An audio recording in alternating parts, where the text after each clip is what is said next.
দীপঙ্কর তো শিখে গেছে ভালো।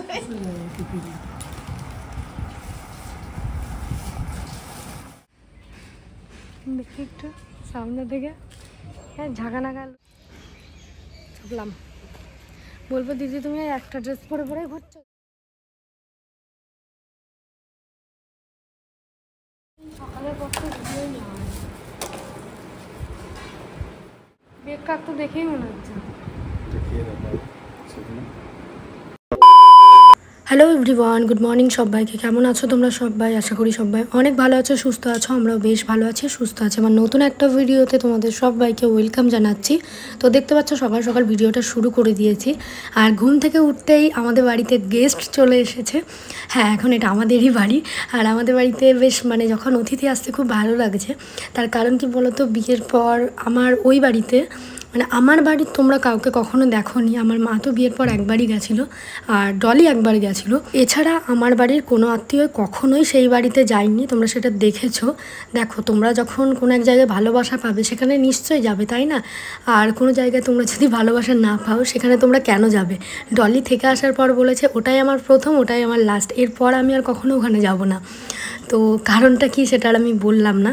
যাই হোক, তো এদিকে দেখো হচ্ছে সকাল সকাল বিন্দির মা বাবা এসেছে, বিন্দিকে স্কুলে দিয়ে আমরা জাস্ট ঘুম থেকে উঠলাম। উঠে এই যে দেখো চাটা বানিয়েছি। আর ভাবছো তো সকাল সকাল বক্স খাটের মধ্যে কি খুঁজছি? আমি না সরিষার তেল রেখেছি কোথায় মনে করতে পারছি না। তারপরে মনে পড়লো যে এখানে আছে, তো সেটাই বার করছিলাম।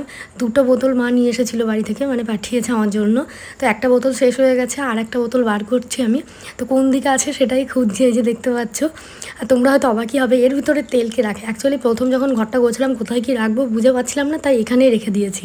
এই যে দেখো, এরকমই আরেকটা বোতল দিয়েছিল, ওটা শেষ হয়ে গেছে। আর অনেকে হয়তো ভাবে তাদের জামাই চাকরি করে বলে তারা জামাইয়ের টাকাতেই চলে। না, আমাদের সেটা হয় না। ভাবে কি, অনেকেই ভেবেছে তোমাদের দাদাভাইয়ের বাড়ির যে এই যে আমি সব কিছু করলাম বা সব কিছু করছি সেগুলো বোধহয় ওর টাকাতেই, কিন্তু আমিও যে আর্নিং করি এটা তারা ভুলে যায়। আর এই যে দেখো, আমাকে তাকে কিছু দিতে হয় না, আমার মায়ের কথা বলছি। আমি যেখানে এসেছি তারপর চাল বলো তেল বলো সমস্ত কিছু 10 দিন চলার মতন আমার বাড়ি থেকে মা পাঠিয়ে দিয়েছে।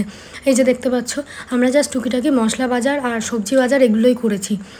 তো কি বলো তো, কিছু মানুষ মনেই করে যে তারা একাই বড় লোক, হঠাৎ করে বড় লোক হয় তো, যে তারাই বড় লোক, আর কোনো মানুষকে তারা মানুষ বলে মনে করে না, মনে করে বাকিরা সবাই গরিব, তারা একাই বড় লোক। যাই হোক, তো এইদিকে দেখো তোমাদের দাদাভাই হচ্ছে চাটা করেছে। আর এখানে এখন আমরা সবাই মিলে বসবো, চা মুড়ি খাবো। আজকে মুড়ি মাখানো হয়েছে বেশ জমিয়ে, এই যে দেখতে পাচ্ছ 1 গামলা।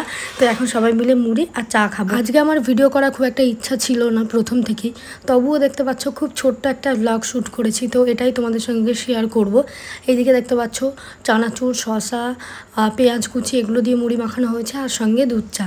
তো এখানে এখন এই যে দেখতে পাচ্ছ, চিন্তাই তো পাচ্ছ সবাইকে দেখে। আর বিন্দি আছে স্কুলে, এরা একবারে কিছুটা টাইম থাকবে এখানে, বেশিক্ষণ থাকবে না। আমি রান্নায় বসাতে যাচ্ছিলাম, তারপরে বললো যে না বেরিয়ে যাবো, বিন্দির 10টায় ছুটি হয়ে যাবে। তাই তোমাদের দাদাভাই গেছিলো পুরি আনতে। তো এরপরে আমরা পুরি তরকারি এগুলোই খেয়েছিলাম, পুরি বা কচুরি যেটাই বলবো সেটা। তো এই যে দেখো নিয়ে এসেছে, আর এটা খেতে না দারুণ। আমি জানি না ও কোথা থেকে নিয়ে আসছে, এর আগেও 2 দিন এনেছে, খেতে আমার দারুণ লেগেছে। আর আজকে আমার কাজ করতে একটু ইচ্ছা হচ্ছে না, কেন জানি না, ভালোই লাগছে না। আর আজকে আমাদের খাওয়া দাওয়ারও নিমন্ত্রণ আছে, পাশেই আমার এক মামি থাকে, তো সেই মামির বাড়িতে হচ্ছে খাওয়া দাওয়ার নিমন্ত্রণ রয়েছে। তো ওখানেই দুপুরে খাওয়া দাওয়া করবে, সেই জন্য সকালে রান্নাবান্না করিনি। কিছুটা পরিমাণ ভাত ছিল, সেটাই তোমাদের দাদাভাই খেয়েছে। আর এই যে মুড়ি, তারপরে এই কচুরি, এইসবই খাওয়া দাওয়া হয়েছে। তো এখানে সকাল সকাল বেশ সবারই জমিয়ে গল্প চলছে। আর তোমাদের দাদাভাই ওখানে ছোলা বাদাম যেসব ভিজিয়েছিল সেগুলোই খাচ্ছে। তো যে কথাটা বলছিলাম, এটা তো আমাদের বাড়ি, তো এইবার আমরা এখানে যাকে খুশি বলবো আসো আমাদের বাড়ি থেকে ঘুরে যাও, এটা বলতে পারবো। সত্যি বলতে তোমরা তো আমার ভিডিও 2 বছর থেকে দেখছো, তারও বেশি। ওখানকার ভিডিও দেখেছো, কখনো দেখোনি আমার বাড়ি থেকে কেউ গিয়েছে। ওইটা আমার একটা চরম আক্ষেপের জায়গা ছিল, খুব কষ্ট লাগতো যে সবার মা বাবারা কত সুন্দর যায়, আমার বাড়ি থেকে কেউ আসে না। তো প্রচুর মনটা খারাপ লাগতো। ফাইনালি এখানে আমাদের বাড়ি, সবাই আসবে যাবে নিজের মনের মতন। তো এটা হচ্ছে আমার কাছে এখন সবথেকে বড় পাওয়া। এই যে দেখতে পাচ্ছ। আর তোমরা সবথেকে বেশি একটা কমেন্ট করেছো দেখলাম, যে দিদিভাই তোমার হাজব্যান্ডের মতন হাজব্যান্ড যেন সব মেয়েরা পাই।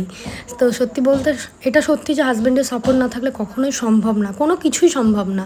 একটা বোন কমেন্ট করেছে দেখলাম, যে শিল্পীদি তোমার মতন শিল্পী যেন ঘরে ঘরে জন্মায়, যাতে সব মেয়েরা অন্তত মরে না যায়, বাঁচতে পারে। দেখো, প্রথম কথা হচ্ছে তোমাকে প্রচুর স্ট্রং হতে হবে, প্রচুর কিছুর সঙ্গে লড়াই করতে হবে, তবেই কিন্তু তুমি তোমার জায়গাটা বজায় রাখতে পারবে, নয়তো সম্ভব না। থ্যাংক ইউ, তুমি যে বুঝেছো আমাকে। অনেকে খারাপ ভাবে, কিন্তু তোমার সিচুয়েশানটা কেউ দেখে না, কিন্তু অনেকে খারাপ বলে দেয় বা অন্যের সঙ্গে তুলনা করে। আমি জানি আমি কেমন, তাই সেগুলো আমার কিছুই এসে যায় না। আর এই যে দেখতে পাচ্ছ এখানে আমরা বসেছি, এখানে এখন ফানি ভিডিও শ্যুট চলছে, দেখে বুঝতে পারছো ভিডিওটা খুব তাড়াতাড়ি আসবে। তো এখানে আমরা 3 জন মিলে বসেছি ফানি ভিডিও শ্যুট করার জন্য।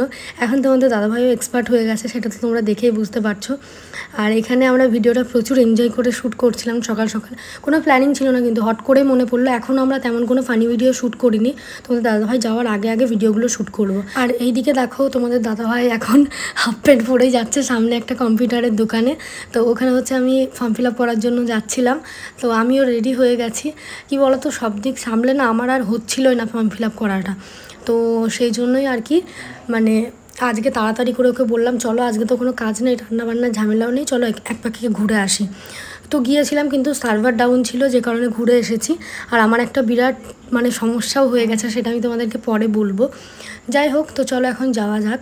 আর একটা কথা তোমাদেরকে বলি, আলাদা হলে অনেকে ভাবে যে বউটা এসে ছেলেটাকে আলাদা করে দিল, কিন্তু সেই সব মানুষগুলোকে কয়েকটা কথা একটু বলতে চাই যে বিয়ের পর না বউ আলাদা করে না, মাই তার ছেলেকে আলাদা করে দেয়।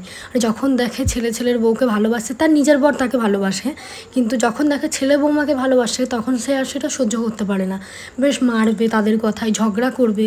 এগুলো যদি হয় তাদের তখন ছেলেকে নিয়ে কোনো অসুবিধা হয় না, কিন্তু ছেলে যদি সেগুলো না করে বউর কথা শুনে বা সব দিক ব্যালেন্স করে, তখন হয়ে যায় ছেলে ভেড়া। এটা অ্যাকচুয়ালি আমাদের দোষ না, আমাদের সমাজের দোষ। মানে এই টাইপেরই কিছু মানুষ থাকে যারা কমেন্ট করে, বা আমার কমেন্টেও এসেও আমি একজনের কাছ থেকে এরকম কমেন্ট পেয়েছি। এমনটাই যদি হতো, মানে এতটাই সস্তা না যে মা বাবা 20 বছর কি 18 বছর মানুষ করেছে, সে যদি এতই ভালোবাসতো, একটা বউ একদিনে এসে আলাদা করে ফেলতো না। যদি বউটার মানে এতই ক্ষমতা, দেখো একটা ছেলে সব কিছু দেখে বুঝে তবেই কিন্তু ডিসিশান নেয়। আর আমাদের সমস্যাটা কি তোমরা সেটা জানোই না, তোমরা যেটুকুনি দেখছো জাস্ট ভিডিও দেখছো, আমাদের ভিতরের সমস্যা তোমরা কেউ জানো না। আচ্ছা, আর একটা কথা, তোমরা অনেকে কমেন্ট করছো দিদি ভাই তোমরা যে বাড়িটা ছেড়ে চলে আসলে সেটার কি হবে। দেখো, বাড়িটা করতে অনেকটা হিউজ অ্যামাউন্ট তো আমাদের গেছে, আমি জানি, ভগবান সাথ দিলে আমরা ঠিক আবার পারবো, আমরা বিশ্বাস রাখছি যে আমরা পারবো। কিন্তু কি বলো তো, এত কষ্ট সহ্য করে থাকা আমার পক্ষে সম্ভব না, বা তোমাদের দাদাভাইয়ের উপর দিয়েও অনেক কষ্ট বয়ে যায় আর কি। তো সে কারণে আমরা ডিসিশন নিয়েছি। আর একটা কথা, তোমরা অনেকে জানতে চাইছো ওই বাড়ির জায়গাটা কার। দেখো, সত্যি বলতে বাড়িটা করেছে তোমাদের দাদাভাই, সেটা তো তোমরা জানাও, না হলে কখনোই সম্ভব না অত বড় বাড়ি করা, কারোর পক্ষেই সম্ভব না, একটা সার্ভিসম্যান ছাড়া বা বিজনেসম্যান ছাড়া। আর হচ্ছে জায়গাটা হচ্ছে তোমাদের দাদাভাইয়ের দাদুর, মানে আমার দাদু শ্বশুরের, তো বুঝতেই পারছো। কিন্তু কিছু মানুষ তাদের নামে বাড়ি আছে বলে এমন একটা হাবভাব করে, মনে হয় যেন বাড়িটা সেই বানিয়েছে, মানে পুরো কৃতিত্ব তার, আর আমরা সেখানে ভাড়াটিয়া, এমনটাই ব্যাপার। যাই হোক, বাকি কথা অন্য ভিডিওতে হবে। আজকের মতন টাটা।